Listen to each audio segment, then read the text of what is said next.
Tapos na ang March, which is Fire Prevention Month. Pero dapat lagi tayong handa sa sakuna, partikular na sa mga sunog.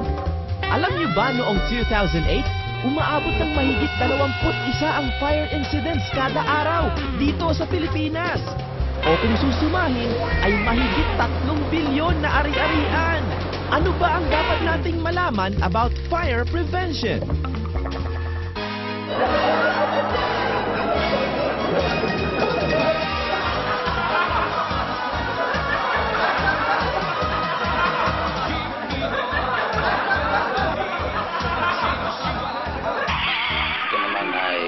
Practice not only sa buwan ng Marso but also year-round activities.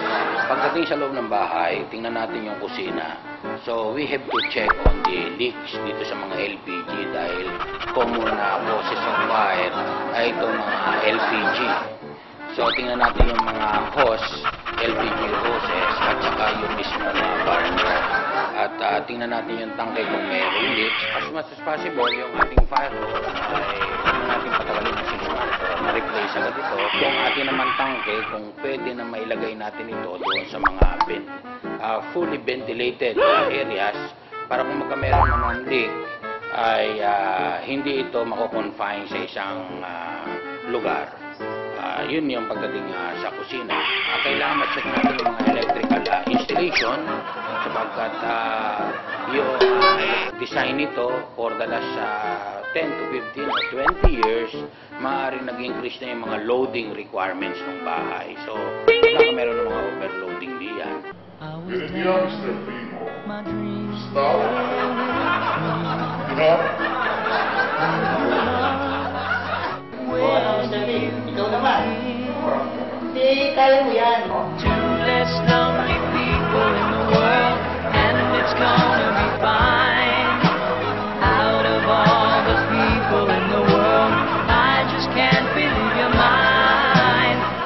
So we have to check yung mga electrical installation natin so that appropriate correction ang ma-determine natin to avoid this electrical hazard.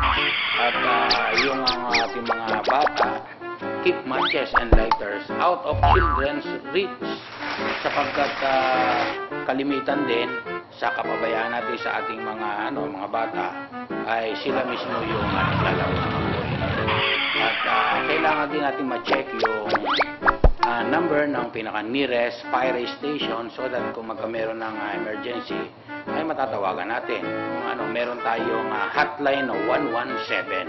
Ito yung galing doon sa Patrol 117. Ito ay when it comes to emergencies, not only fire-related, kundi lahat ng klase ng emergencies. Yun ang ating mga safety tips coming from the Bureau of Fire Protection. If we want to help in fire prevention, we can start sa ating mga sariling tahanan.